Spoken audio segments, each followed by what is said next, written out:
بسم اللہ الرحمن الرحیم الحمدللہ رب العالمین وصلی اللہ علی نبینا محمد وعلی آلہ واصحابہ اجمعین۔ ہمارے معاشرے میں ویسے تو بدعات بہت زیادہ ہیں، اعتقادی بدعات ہیں، منکرات ہیں، اور اسی طرح سے ہمارے بہت سارے زندگی کے مواقع ایسے ہیں جس میں بڑی بدعتیں اور بڑی منکرات پائی جاتی ہیں۔ اسی طرح سے شادی بیاہ کے موقع پر جو کہ بڑی خوشیوں کا موقع ہوتا ہے، اس میں ضیافت، دعوت ولیمہ کے ضمن میں کچھ ایسے ہی بدعات اور منکرات پائی جاتی ہیں جس کا ذکر انشاءاللہ آپ کے سامنے پیش کرتے ہیں۔ ضیافت و مہمان نوازی مکارم اخلاق میں سے ہے اور جزو ایمان ہے۔ صحیح بخاری اور مسلم حضرت ابو ہریرہ سے مروی ہے کہ رسول اللہ صلی اللہ علیہ وسلم نے فرمایا،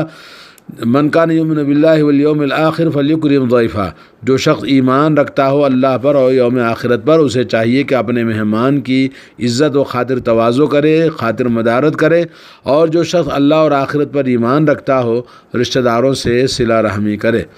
اور اسی طرح سے مہمان کی عزت و خاطرداری یہ ہے کہ اس سے خندہ پیشانی کے ساتھ ملے، اس سے ملاقات پر اظہار مسرت کرے، اس سے شیریں کلام سے پیش آئے، اسے مناسب جگہ بٹھائے اور بذات خود اس کی مہمان نوازی خاطر تواضع میں حصہ اور دلچسپی لے، اسے صرف نوکروں کے حوالے نہ کرے،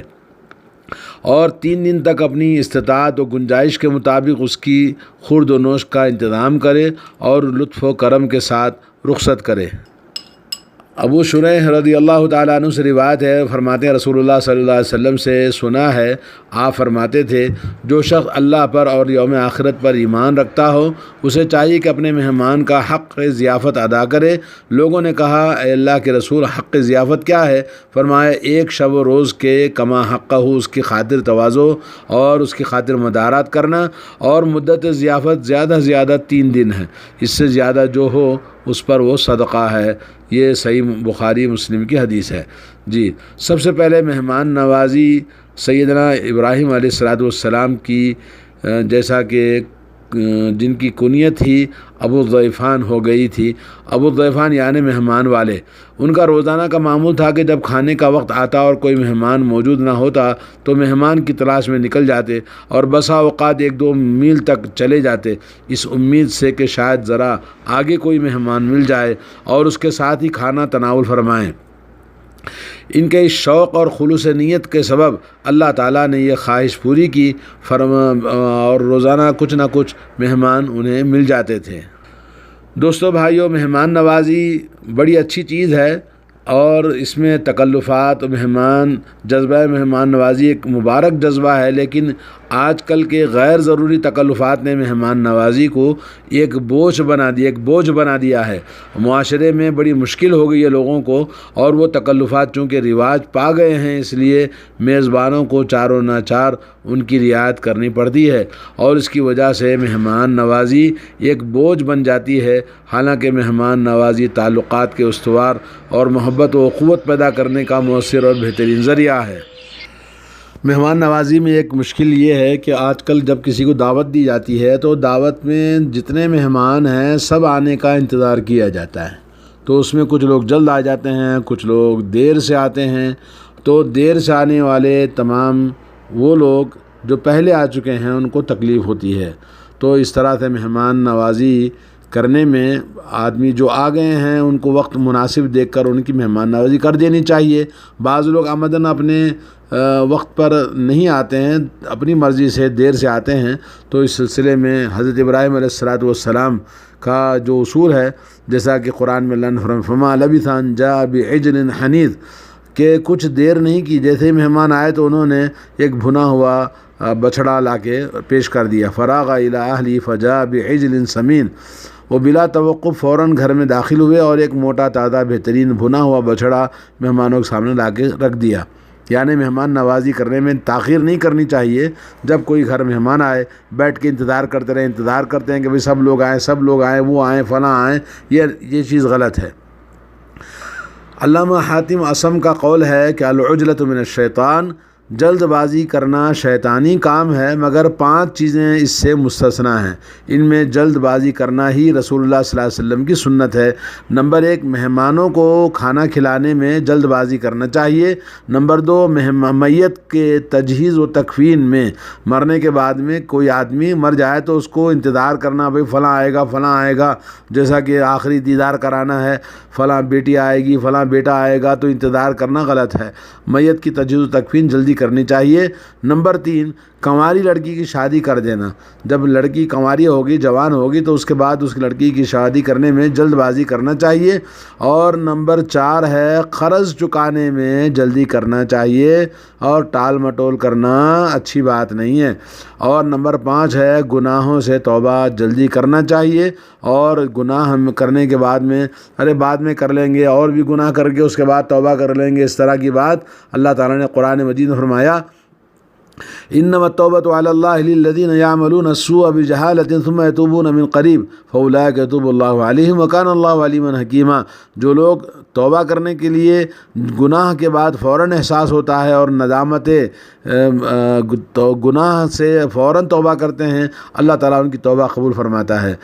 لہذا ان 5 کاموں میں دیر نہ کرنی چاہیے، ان میں جہاں تک ہو سکے جلدی کرنی چاہیے۔ مہمان نوازی کے منکرات میں سے ایک یہ جذبہ بھی ہے کہ ہم ایسی پرتکلف مہمان نوازی کریں جس کا دور دور تک چرچا ہو اور لوگ دیکھیں کہ ہم نے کیسی شاندار ضیافت کی ہے۔ یہ جذبہ غیر مستحسن ہے، اور اس جذبے کی بنا پر آدمی بسا اوقات اپنی طاقت سے زیادہ تکلفات کر دیتا ہے، جس کے سبب وہ بہت زیادہ مقروض بھی ہو جاتا ہے۔ مہمان نوازی میں تکلف کرنے کا مطلب بعض سلف نے یہ بتایا کہ آدمی اپنے مہمان کو وہ چیز کھلانے کا اہتمام کرے جو اسے خود کھانا میسر نہیں ہے، اور اس تکلف کی وجہ سے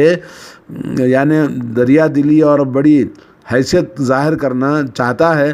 چنانچہ شادی اور ولیمہ کی دعوت میں بعض لوگ بے حد اسراف اور فضول خرچی سے کام لیتے ہیں، انواع و اقسام کے کھانے تیار کرتے ہیں، اور اپنی ناک اونچی رکھنے کے لیے مقروض و زیر بار ہو جانا بھی گوارا کر لیتے ہیں، اور بے جا تکلفات میں مبتلا ہوتے ہیں۔ حالانکہ رسول اللہ صلی اللہ علیہ وسلم نے 3 بار فرمایا، الا ہلک المتنطعون،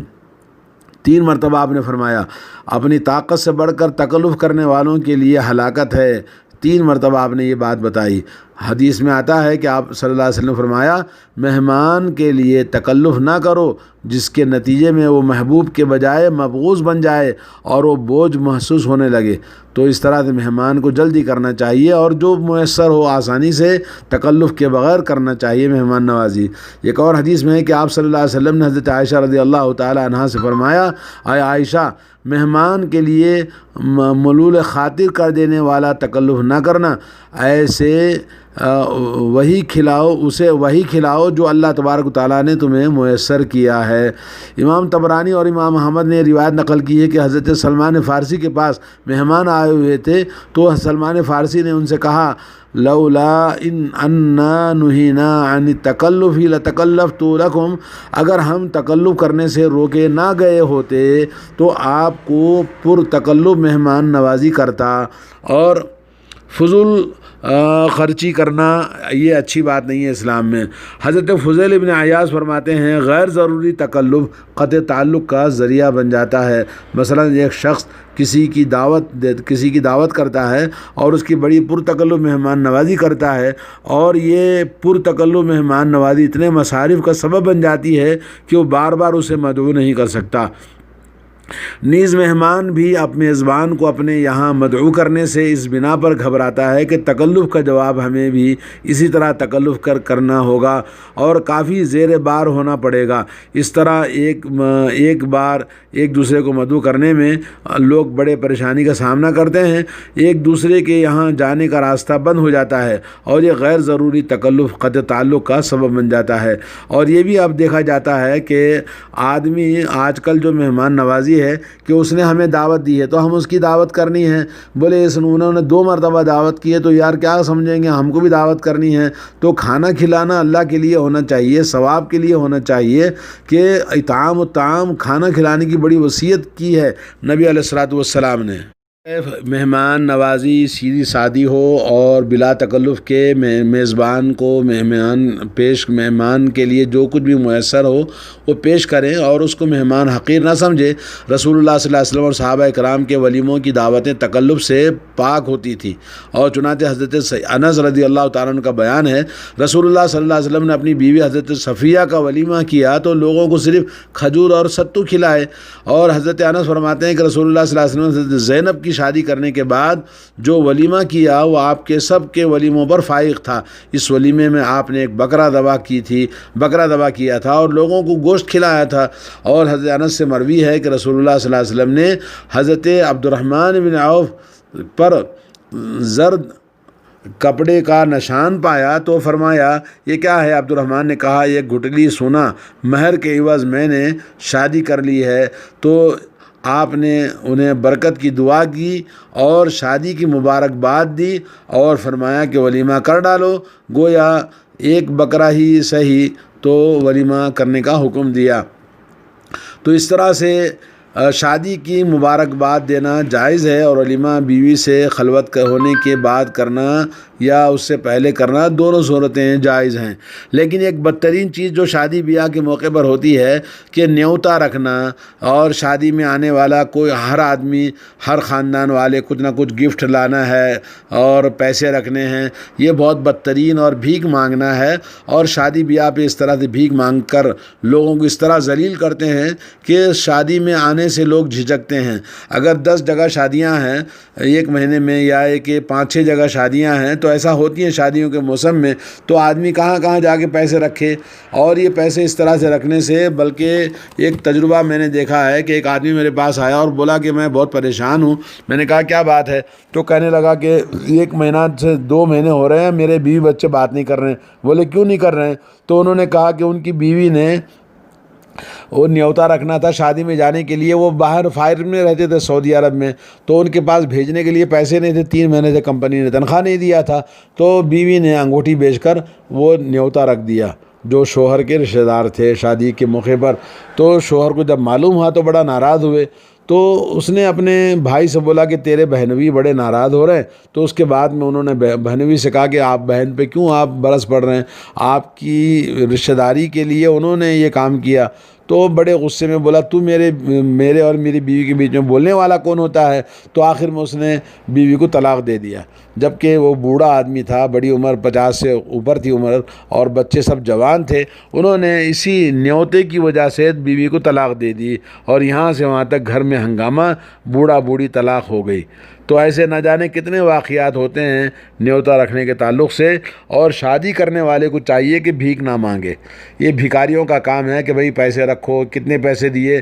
لکھتے ہیں کہ پھر یہ قرض ہے بلا سودی کہ انہوں نے کیا رکھا تھا، انہوں نے انگوٹھی ڈالی تھی، انہوں نے پیسے ڈالے تھے، اتنے پیسے ڈالے تھے، تو پھر ان کی کسی شادی کے موقع پر وہ چٹھی نکالیں گے انہوں نے کتنے ڈالا تھا، تو اس پیسے کو پھر دوبارہ ریٹرن کرنا ہے۔ تو اس طرح کی خرافات اور بدعات ہیں۔ اور اسی طرح شادی بیاہ میں جو راجپوتانہ یا ہندوانہ رسم و رواج ہیں، نیوتا کے علاوہ جو واری پھیری کہتے ہیں، اور پان ہے، سپاری ہے، لال دھاگے ہیں، اور لال پانی ہے، چنے کا پانی ہے، اور اس طرح کی چیزیں، امام ضامن ہے، یہ تمام خرافات اس کے اندر پائی جاتی ہیں جو اس طرح سے میاں بیوی میں اور بڑے